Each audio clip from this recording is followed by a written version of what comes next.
Hello दोस्तों, आज की कहानी है एक पति और पत्नी की। पति कहता है, तुम कोई काम ठीक से कर सकती हो या नहीं? सब्जी में नमक कम है, दूध में चीनी ज़्यादा है और रोटियां तो ऐसी लग रही हैं जैसे 2 दिन पहले की बनी हो। अजय इतनी जोर से चिल्लाया कि रसोई में काम कर रही उसकी पत्नी आशा के हाथ से बर्तन गिर गया। बर्तनों के गिरते ही अजय का पारा सातवें आसमान पर पहुंच गया। जाहिल औरत, किसी भी काम को करने का सलीका नहीं है। कहने को एमए पास है, नौकरी करती है, पर है एकदम गंवार।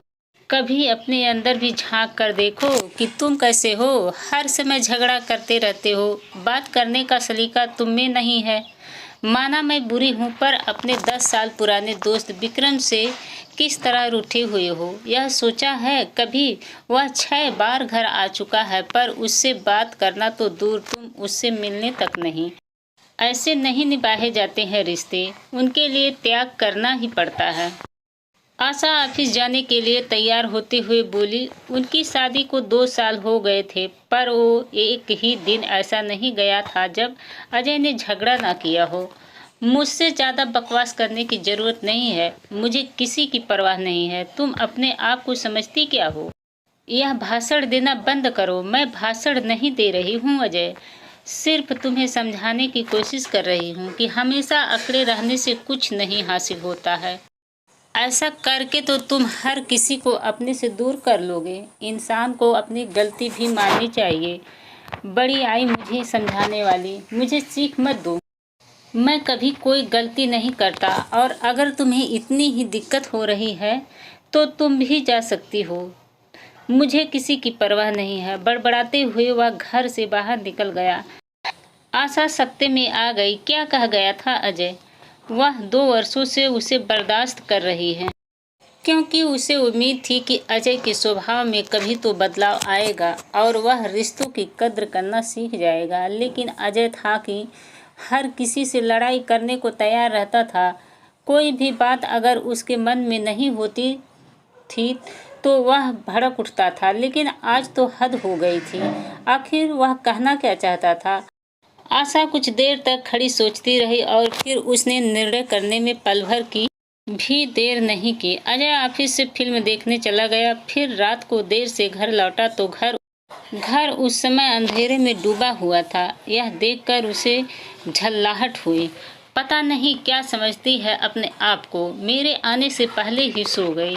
कम से कम बालकनी की ही लाइट जलाकर छोड़ देती। अपनी आदत के अनुसार अजय बड़बड़ाया। फिर काफी देर तक कॉल बेल बजाने के बाद भी जब दरवाजा नहीं खुला तो उसने डुप्लीकेट चाबी से दरवाजा खोला। आशा घर पर नहीं थी। हर तरफ एक सन्नाटा बिखरा हुआ था। ऐसे पहली बार हुआ था कि आशा उसके आने के समय घर पर ना हो। तो क्या आशा सचमुच घर छोड़कर चली गई है? पल भर को उसे अजीब लगा, लेकिन फिर वह सम्मान हो गया। जाती है तो जाए। मैं उसके नखरे तो उठाने से रहा। अपने आप 1-2 दिन में वापस आ जाएगी। वह बड़बड़ाया और उस रात भूखा बताए ही सो गया। दिन, हफ्ते और फिर महीने बीतते गए, पर आशा नहीं लौटी। ना ही अजय ने उसे बुलाने की कोशिश की। इसी बीच उसने विक्रम को कई बार फ़ोन किया, पर उसने बिना बात किए ही फ़ोन काट दिया। ऑफिस के लिए अपने एक सहयोगी से जब उसने विक्रम के व्यवहार के बारे में जिक्र किया तो वह मुस्कुराया और अपनी सीट पर जाकर बैठ गया। जब दूसरे सहयोगी ने उसके मुस्कान का कारण पूछा तो वह बोला, हमारे अजय को यह नहीं पता कि अपने जीवन से दोस्त को तो एक बार ही हटाना आसान है, पर अगर पत्नी ही चली जाए तो फिर दोस्त ही क्या। किसी भी रिश्ते को संभाल कर रखना मुश्किल हो जाता है। यह देखना हर कोई इससे मुंह मोड़ लेगा।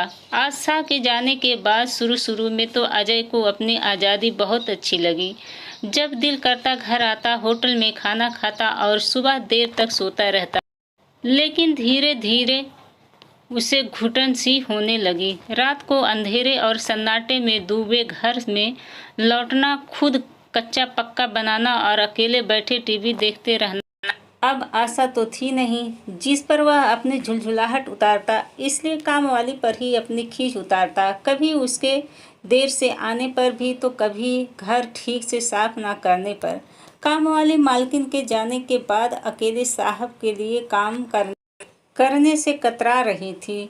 उसने एक दिन यह कहकर काम छोड़ दिया कि घर में कोई औरत नहीं है, इसलिए मेरे मर्द ने यहाँ काम करने से मना कर दिया है। क्या करता अजय?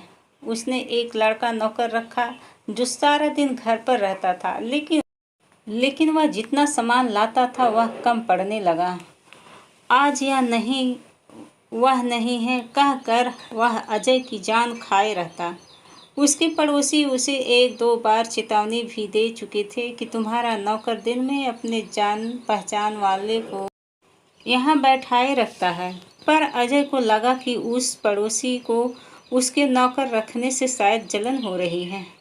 एक दिन तबीयत खराब होने की वजह से अचानक अजय घर आया तो देखा कि उसके बेडरूम में नौकर एक लड़की के साथ है। यह देखते ही वह क्रोध से भड़क उठा और उसने नौकर को घर से बाहर निकाल दिया। अकेलापन उस पर हावी होने लगा था। उसने कई बार अपनी माँ से कहा कि वो उसके पास आकर रह ले, पर उन्होंने कहा, बेटा मेरी तबीयत खराब रहती है, उस पर से बहू भी नहीं है, कौन देखभाल करेगा मेरी? बेकार में मेरे आने से तेरा काम बढ़ जाएगा। यहाँ तक कि अजय की बहन जो भाभी के होने पर महीने में 2-3 बार चक्कर लगा जाती थी, उन्होंने भी आना छोड़ दिया था। वो कहती कि भैया अपने ही गृहस्थी से फुर्सत नहीं मिलती, अब वहाँ आकर भी खाना बनाऊं, यह बस में नहीं। भाभी थी तो आराम था, सब कुछ तैयार मिलता था और हम भी मायके में 2-4 दिन चैन से बिता लेते थे। अजय उनकी बातें सुनकर चिढ़ जाता था और उन्हें भी खारी खोटी सुना देता था, लेकिन अकेलापन और निरस्ता के समुद्र में डुबकी लगाने के कारण वह खामोशी से उनकी बातें सुन लेता। उसका दिल रोने का होता। आशा ने कैसे कुशलता और प्यार से सारे रिश्तों को जोड़ा हुआ था, तभी तो उसके जाने के बाद उसके अपनों ने ऐसे मुंह मोड़ा मानो वो आशा के रिश्तेदार हों।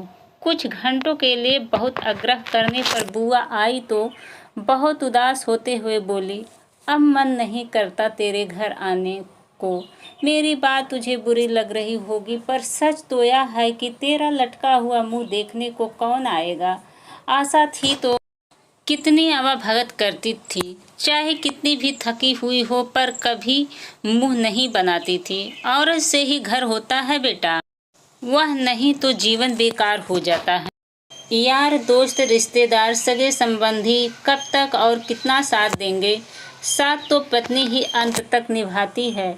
पति पत्नी की आपस में चाहे कितनी भी लड़ाई क्यों ना हो जाए, पर वही ऐसा संबंध है जो जीवन भर कायम रहता है। क्या कहता है अजय और रोकता उन्हें। उसे लगा कि बुआ सचमुच उसे आईना दिखा गई है। पिछले 6 महीनों में वह इतनी तकलीफ सह चुका था कि उसकी अकड़ हवा हो चुकी थी। होटल का खाना खाते खाते वह तंग आ चुका था और नौकर कोई घर पर टिकता नहीं था। उसने यह सोचकर अपने दोस्त पीयूष को फ़ोन किया कि आज रात उसके घर खाना खा लेंगे, पर उसने कहा, यार मेरे पिता की तबीयत ठीक नहीं है, इसलिए आज तो संभव नहीं हो पाएगा। मैं तुझे खुद फ़ोन करके बुलाऊंगा किसी दिन। क्या करता अजय? रेस्टोरेंट में ही खाने गया। वहाँ देखा कि पीयूष अपने परिवार के साथ आया हुआ है। एक कसक सी उठी उसके मन में कि उसके दोस्त भी उसे घर नहीं बुलाना चाहते। पीयूष ने भी उसे देख लिया था, इसलिए अगले दिन फ़ोन करके उससे बोला, यार क्या करूं, तेरी भाभी कहती है कि अजय अकेला आकर क्या करेगा। उसे भी बहुत अनकंफर्टेबल फील होता है। आशा थी तो उसे कंपनी मिल जाती थी। ट्राई टू अंडरस्टैंड, फैमिली वाले घर में अकेले आदमी का आना जरा अखरता है। आई होप तू माइंड नहीं करेगा। अब वह पहले वाला अजय तो रहा नहीं था जो बुरा मानता। अकेलापन, दिन रात का तनाव और ठीक से खाना ना मिल पाने के कारण उसकी सेहत लगातार गिरती जा रही थी। आए दिन उसे बुखार हो जाता। उसे महसूस हो रहा था कि थकावट उसके शरीर में डेरा डालकर बैठ गई है। बाहर का खाना खाने और पानी पीने से उसके लीवर पर असर हो गया था।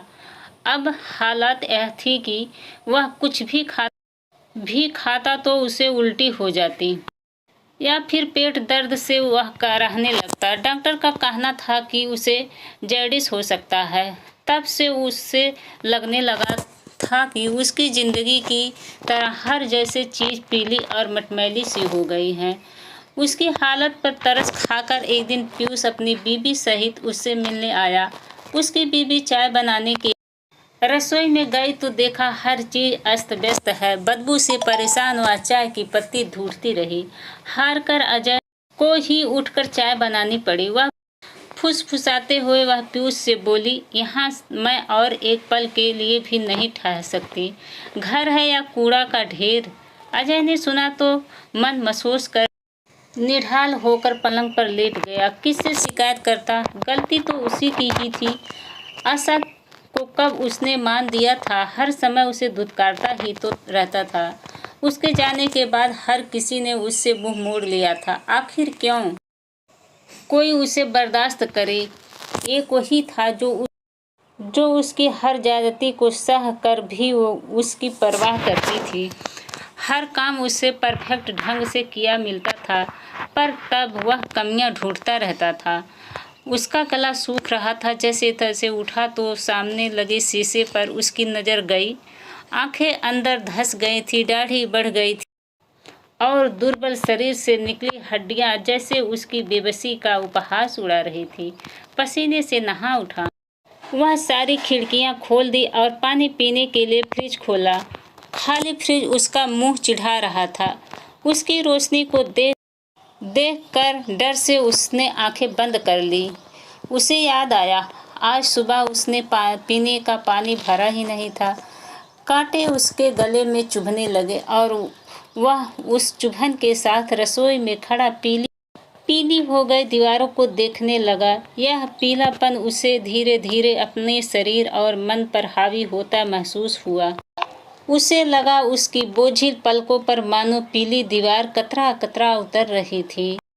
तो भाइयों और बहनों, अगर मेरी आज की कहानी आपको पसंद आई हो तो वीडियो लाइक कीजिएगा, शेयर कीजिए और कमेंट भी कीजिए। और हाँ, सबसे ज़रूरी बात, अगर आपने अभी तक मेरे चैनल को सब्सक्राइब नहीं किया है तो प्लीज़ सब्सक्राइब करें। तो भाइयों और बहनों, मिलते हैं अगली वीडियो में एक और दिलचस्प कहानी के साथ। तब तक के लिए नमस्कार, धन्यवाद।